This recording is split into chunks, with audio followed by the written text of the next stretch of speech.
Today is episode 12 with Dr. B and the fourth Ask Dr. B show. Welcome to the Harness Your ADHD Power podcast. If you're looking for a fresh perspective and actionable steps on hot topics from focus to follow through to self-management and more, you are in the right place. Welcome your host, innovative educator, coach, and psychotherapist, Dr. B. Hey, DDers, I'm so glad that you could join me today for my podcast show. As many of you know, I love asking questions as well as answering them. If you've listened to previous Ask Dr. B episodes, you know that I've missed knowing specific questions that people have and answering them. So I added this Ask Dr. B format to meet both your needs and mine. And just so you know what's coming today, the Ask Dr. B format will have no more than 3 questions per show, answered directly via stories or a blend of both, and a favorite quote of mine. So if you have questions, here's how you can get them to me. Head over to my website, and under podcasts, you'll see on the right side of that section the Ask Dr. B button. Just click the button, ask your questions. I'll be notified immediately and get to work on them for the next Thursday's show. And in the event that your question is outside the scope of my license or practice or knowledge base, I'll find a guest who can answer your question and have them do so on one of the regular Monday shows. Either way, you'll get answers to the best of my ability to provide them. And just in case you want to know what kinds of questions people have asked me in the past, here's a few examples. How does ADD affect emotions and perspectives on the future? Has the practice of mindfulness been shown to improve symptoms of ADD in adults? And can hope be instilled or learned? Your questions matter to me. In fact, we are definitely a curious bunch, and we deserve to get our questions answered. I know that I certainly have had and continue to have lots and lots of questions, and I need to get them answered, or else I spin and I ruminate on them. Perhaps that's you too. If you've been listening to any of my previous podcasts, you've heard me say that you are not what you do or don't do, that you're more than that. We are not defective or less than as people, as human beings. We're just wired differently. And the difference is actually pretty cool once you have answers to your questions, once you understand what needs doing by you, and you have the tools to get yourself where you want to go. It's my hope that you'll get some of what you need here. And remember, I'm a work in progress just like you. I've learned a lot about how to quiet my challenges and make the most of my gifts once I got the information I needed. And I trust that you will too once you get what you need. Before I get to the questions and answers, I have a question for you. And you've heard it before if you're a regular listener.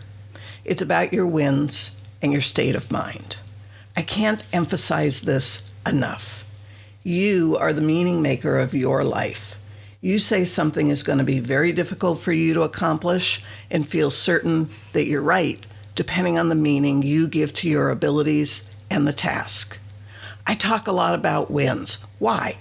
Because having or cultivating a wins mindset can transform how you experience your life. So have you been taking time to look for your wins? Notice them, celebrate them, share them with others who appreciate what a big deal it is for you and celebrate with you? Are you doing this every day? I sure hope so, because there's truly magic in all of this. And what do I mean by wins? They are those little things that happen every single day that are good things, positive things in the bigger picture of your life.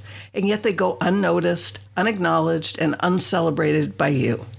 It takes shifting your mindset, and it is totally worth it. Please do not be the person who continues to tell yourself that it's pointless to reward yourself for what you're supposed to do. That could not be further from the truth. Those are the very things that deserve and need to be celebrated, so they become easier to do them consistently, and they become more enjoyable each and every time. So what's it going to be today? If you made it to work on time, it's a win. If you put gasoline in your car before it was on empty or the light went on, it's a win. If you praised yourself for being a good person, it's a win. If you told a friend that you would help them move some furniture and you showed up without a reminder from them, that's a win. If you donated some things that had been sitting around waiting to be donated, that's a win. You get the point. Celebrate all of them. And none of this half-hearted celebrating. Mean it.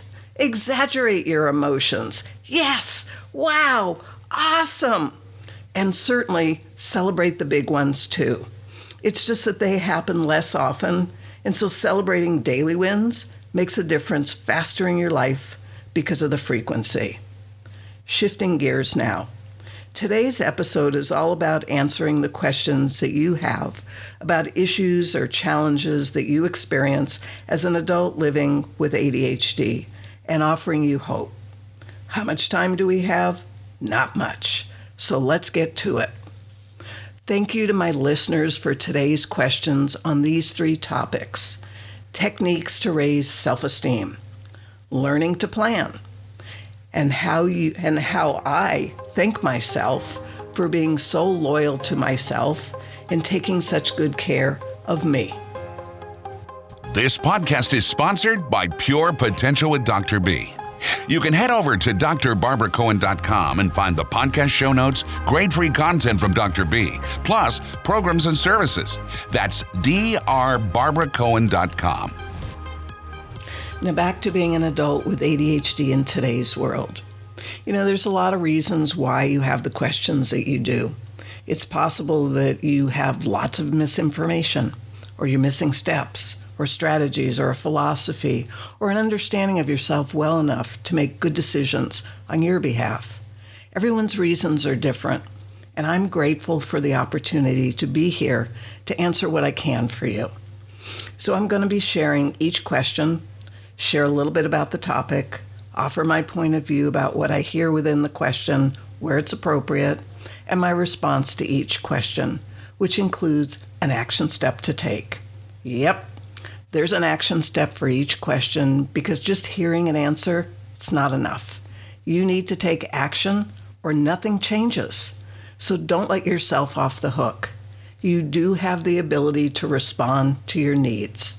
And I hope at least one of these topics or questions is going to resonate with you and be of benefit.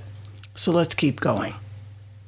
Thank you to Emmy in California for the first topic of techniques to raise self-esteem. She asks, what are some techniques that we can use to boost our self-esteem when we feel down at times that seem to not have any obvious reason? First, thank you for your question, Emmy. The topic of self-esteem could be its own show and probably will be at some point in the future. Let's start first with defining self-esteem so that we're all on the same page, so to speak. Self-esteem is a subjective evaluation of one's worth or value. In other words, you determining your value or your worth. So here's the problem. If we're talking about your value as a human being, then it's a 10 plus because we're talking essence. If we're talking about your value as a human doing, then it's about what you produce. And because we're called human beings and not human doings, and therefore I stand by the fact that your self-esteem is a 10 plus and consistently that. And there's no need to boost it because it's always going to be the same 10 plus. Now, if your self-esteem is tied to your production and your behavior, that's another story. It's kind of like people who are on a diet to lose weight. They give their power away to the scale, and if the number is higher than desired, they feel bad or frustrated. If the number is lower, they're happy. And every day their mood and how their day goes is determined by a number on the scale, a piece of equipment or machinery. I suggest that you take back your power and realize that your self-esteem as a human being is just fine. It's your self-worth as a human doing that appears to be in question here. Or it might not even be a self-esteem issue, but rather a mood issue. You mentioned feeling down for no apparent reason. And unless this feeling down is directly connected to your self-esteem or self-value, then let's separate out these issues. If we look at what you can do to boost your mood when it's down for no apparent reason, that's a different situation. And there's many things that you can do to boost your mood or change your state, such as exercise, meditation, or journaling. And if your moods are continually changing and down for no apparent reason, you might want to explore a chemical reason, for example, for this lowered mood, such as foods or drug side effects or environmental factors or people or unresolved grief. Just a few, just to give you some examples. One way to boost your sense of your value or your worth when you're feeling down for no apparent reason is that you have to know your value or your worth when you're not down so that you can remind yourself of it. Sometimes it's hard to remember your value when you're feeling low, and having something in place like a daily reminder on your phone or elsewhere to deliver the message is one way. I remember putting a message on the alarms on my phone that I would see when the alarm went off. It was an inspiring message to me that made me feel good. It's just a thought, just a possibility for you.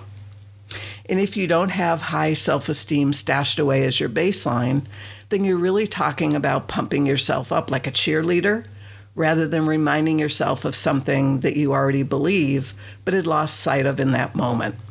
And these are two different issues. So first, bank your high sense of value or worth ahead of time so when you need it, you can pull it up.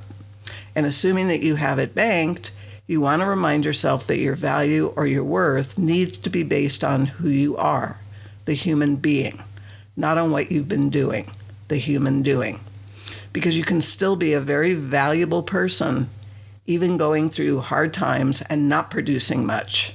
Your value as the essence of you doesn't change. Only what you produce changes.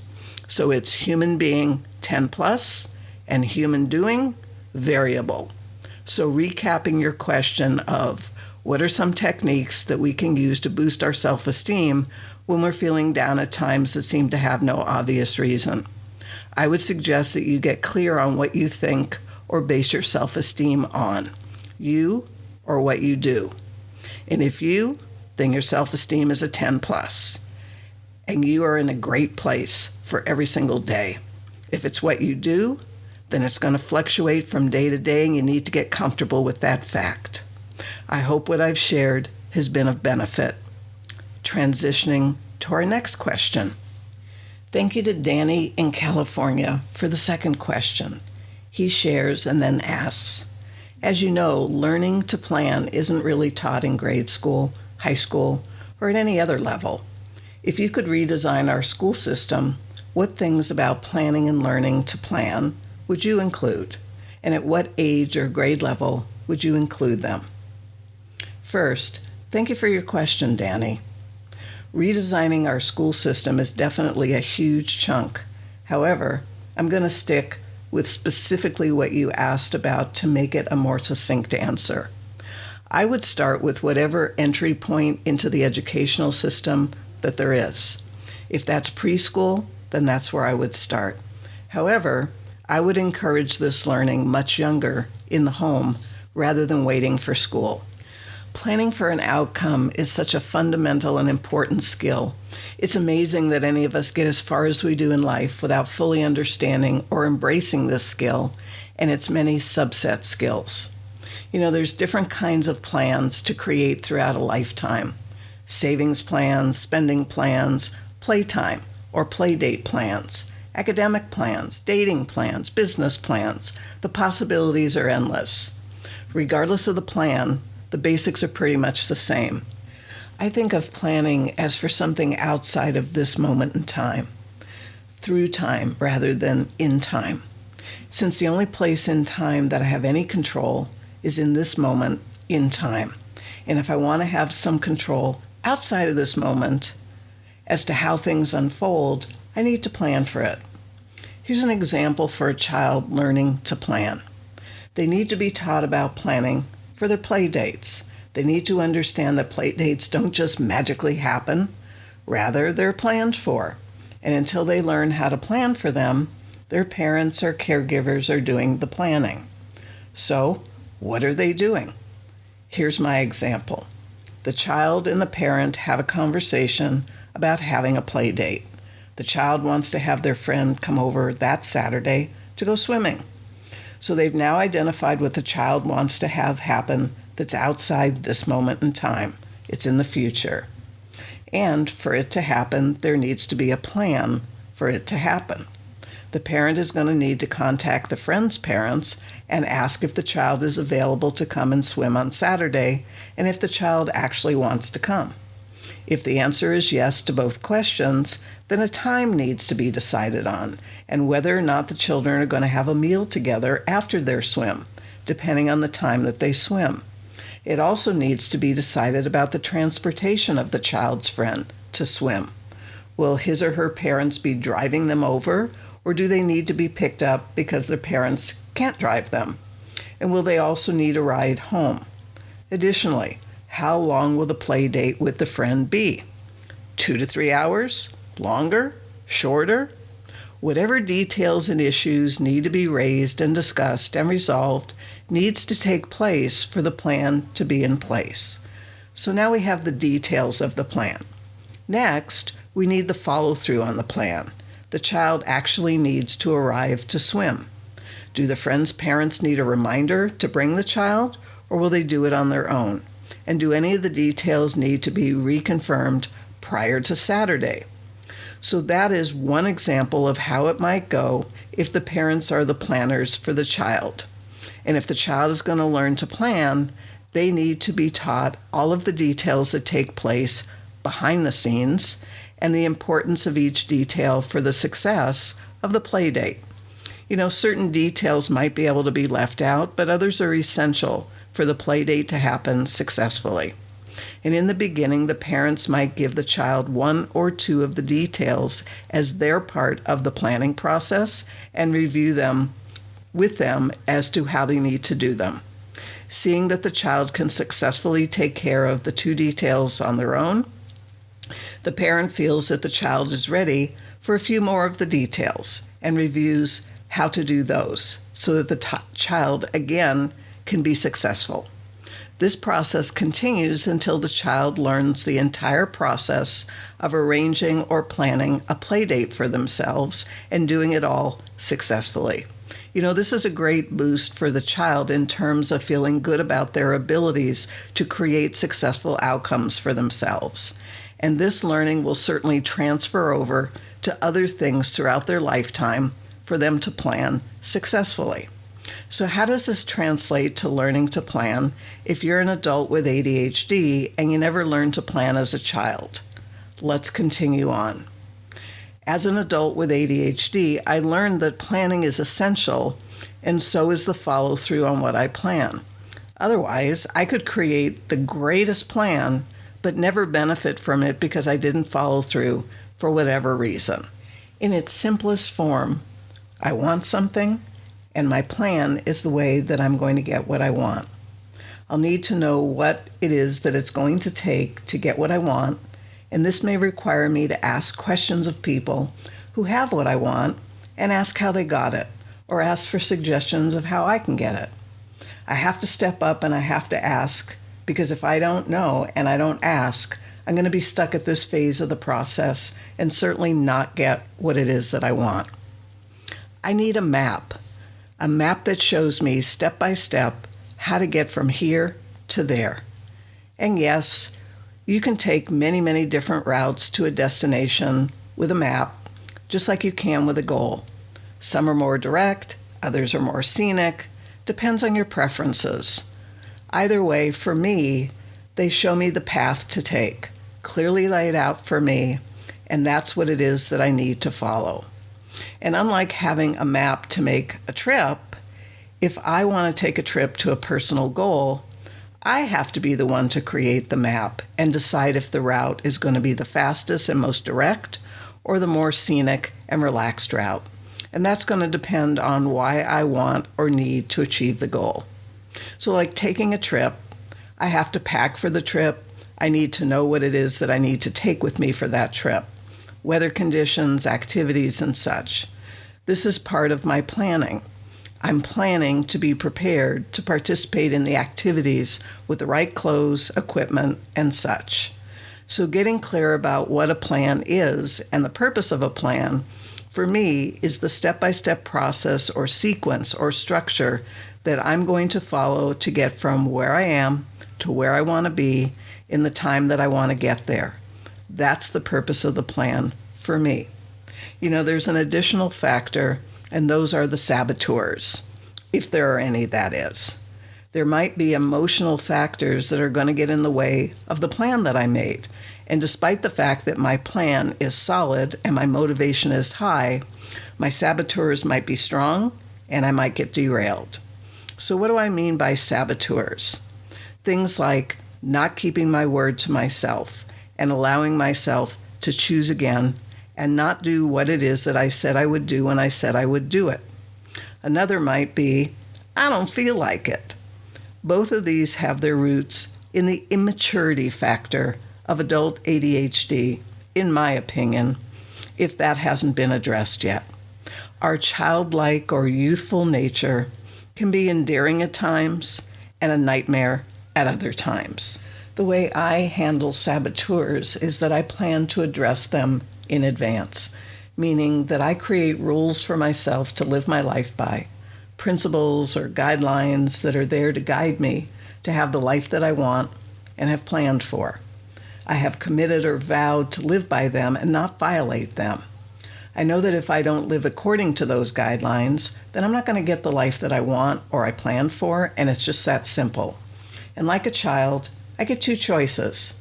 I can have the life that I want by living according to those guidelines or rules, or I can have a default life of whatever I get because I'm unwilling to mature and do what's necessary to have what I want. The choice is mine, just as the choice is yours.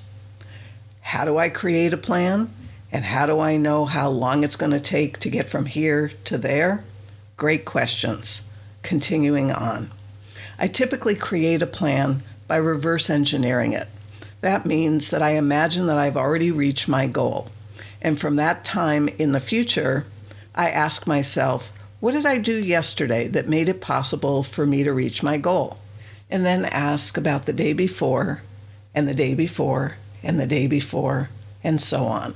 That takes me all the way back to the beginning and how to get started.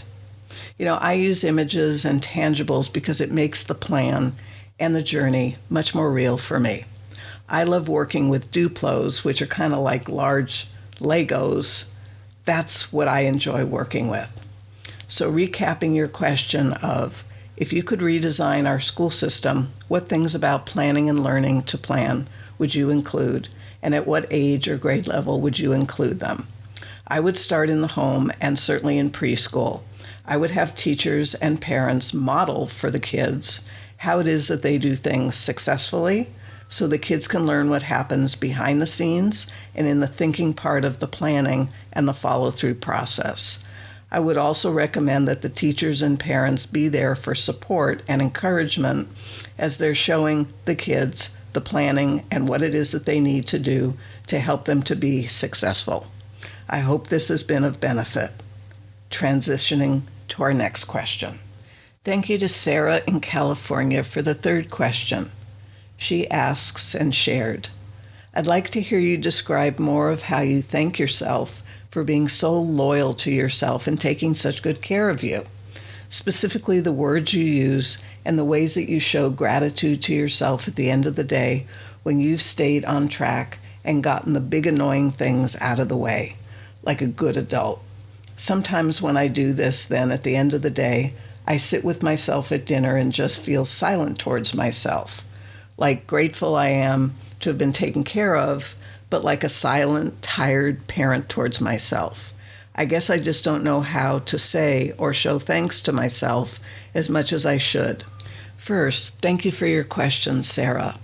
So here's some of the internal workings of Dr. B. What comes to mind first is just how grateful I am to have someone, me, to listen to me, to actually hear me, and take care of my needs and me. That's me again. The memories I have from infancy are being raised by the methods of the day, which were to let the baby just cry it out and hopefully soothe themselves. It's an odd thing to look back on now because I know that the belief that I came to was that there's no point in crying out or even crying because no one is coming. It's a chilling thought and feeling even now. No one is coming. Reminds me of the movie with Bruce Willis where there was a video saying, "What if you dialed 911 and no one was there to answer and no one was going to come?" That's the feeling. And since no one is going to come and there's no point in crying because it won't bring anyone to help you, I withdrew inside of myself for a long time.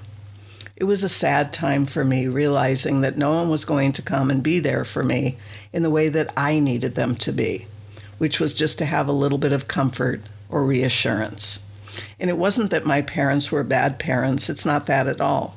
It's just that they didn't understand my needs and me, and I hurt deeply for that reason throughout my youth and into adulthood. Then this belief was further reinforced, because it hadn't yet been healed, through the relationships that I got into, both romantic and friendship.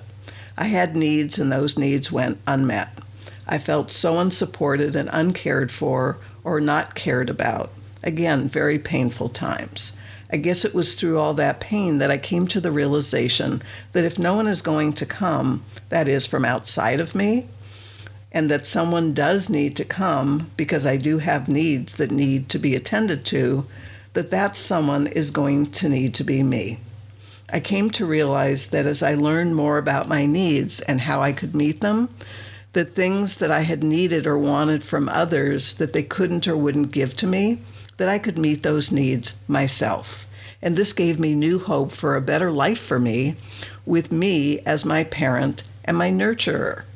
I read a book a while back in the early years of recovery about reparenting, and this helped me with the language and the understanding of my role to myself.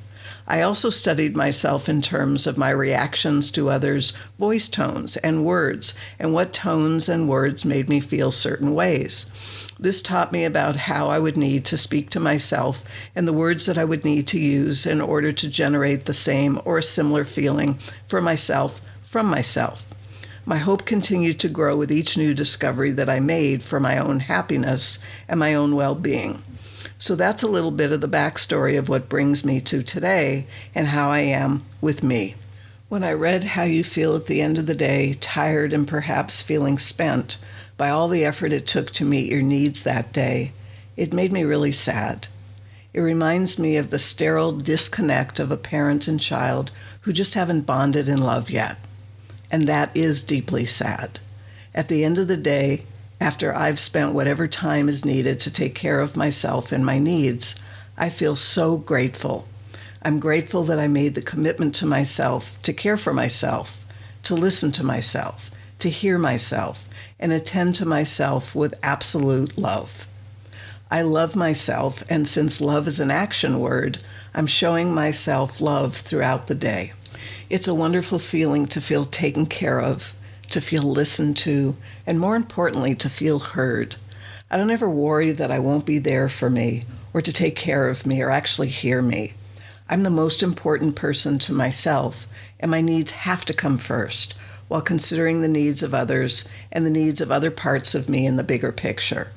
It all begins and ends with me if I'm going to be completely full of whatever it is that I need every single day so that I can be of service to those I love and care about with a full heart and give fully. Here's a little extra quote that I like a lot. Hillel said, "If I am not for myself, who will be for me? But if I am only for myself, who am I? And if not now, then when?" That's it for our 3 questions today. I want to thank Emmy, Danny, and Sarah again for their questions for the Ask Dr. B format. Remember, your questions matter to me. If I'm going to help make a difference in your lives, I need to know what your challenges are, what you're struggling with. Help me to be there for you by reaching out with your questions. My favorite quote for today: Leonardo da Vinci said, "One can have no smaller or greater mastery than the mastery of oneself." The question I have for you at this point of our journey together is, what is something small that you can master about yourself and your life so that you get a win that's going to make a significant difference? And are you ready to get started on that today? I appreciate you showing up to listen today and in the future. New episodes will be available twice a week now, on Mondays at 6 a.m. Pacific Time, where I'll be talking about such compelling topics as money management and managing yourself with your money, analysis paralysis, making friends, and more hot topics, as well as lining up guests to bring more great insights to you. And on Thursdays at 6 a.m. for the Ask Dr. B format, where the questions that you submit to me will be answered to the best of my ability. Be sure to subscribe to this podcast and keep coming back. In fact, if you received value today, please rate the show and write a thoughtful review on iTunes so that I know that I'm meeting your needs. It means a lot to me to know that your life is getting a little bit better every time we get together. Remember to subscribe so that you receive every new episode as soon as it's available. And then be sure to get over to my website to get your show notes and learn about other services. That is, if that's of interest to you. Thanks for listening. Until the next time. Bye for now. Thanks for your undivided attention. If you're hungry to make positive changes in your life, head over to drbarbaracohen.com and see how Dr. B can help you today. Whether you love making changes with one-to-one attention and community support, or on your own with self-study, or could benefit from coaching or psychotherapy, you'll find all the information right there at drbarbaracohen.com.